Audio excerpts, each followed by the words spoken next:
অনলাইনে একটু উৎসাহ চান, লাগবে পর্নো পাসপোর্ট। আজব আইন এই দেশে। স্পনি কিশোরদের মধ্যে পর্নোগ্রাফি দেখা কমাতে বাজারে আনা হচ্ছে একটি অ্যাপ। পোশাকের নাম ডিজিটাল বেটা ওয়ালেট, কিন্তু চলতি স্পয়ন্ত একেই পাসপোর্ট অক্ষে দেওয়া হয়েছে। দীর্ঘদিন ধরে বিভিন্ন সংগঠনের তরফে প্রচার চলছে, কিন্তু এবার অবস্থা চিকিৎসা বাইরে যেতে নড়েচড়ে পড়ছে একেবারে খোদ প্রধানমন্ত্রী। ঘটনা স্পনের।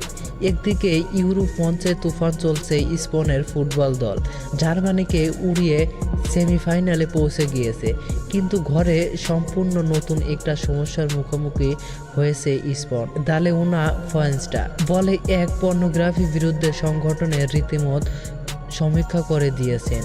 স্পনে অল্প বয়সীদের মধ্যে পর্নোগ্রাফির ছবি দেখার তুমুল বাড়বাড়ন্ত দেখা দিয়েছে। বয়স মাত্র 8 বা 9 হলে তাদের এসবের দিকে ঝোঁক বাড়ছে।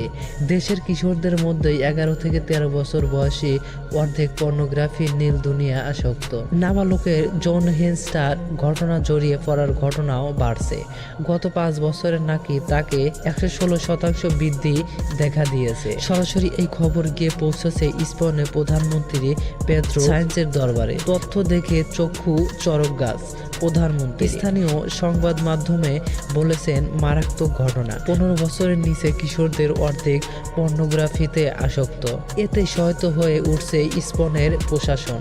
ঘোষণা করা হয়েছে অনলাইনে প্রাপ্তবয়স্কে যৌনাচার কন্টেন্ট দেখায় রাশ টানতে হবে। দাওয়াই দিতে বাজারে আনা হচ্ছে একটি অ্যাপস।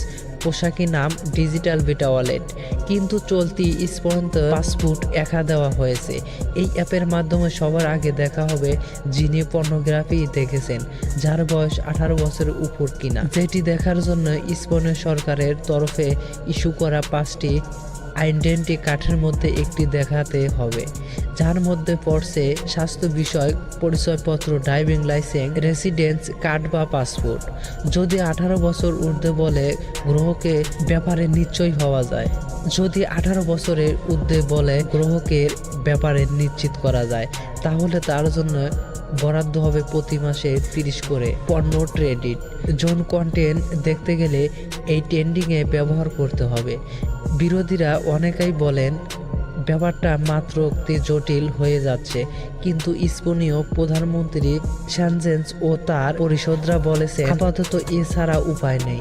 গোপনীয় ও অনলাইন স্বাধীনতা নিয়ে স্পেন ও ইউরোপীয় ইউনিয়নের আইন বেশ করা, সেসবকে মানবতা দিয়েই এই বিকল্প ব্যবস্থা করতে হয়েছে।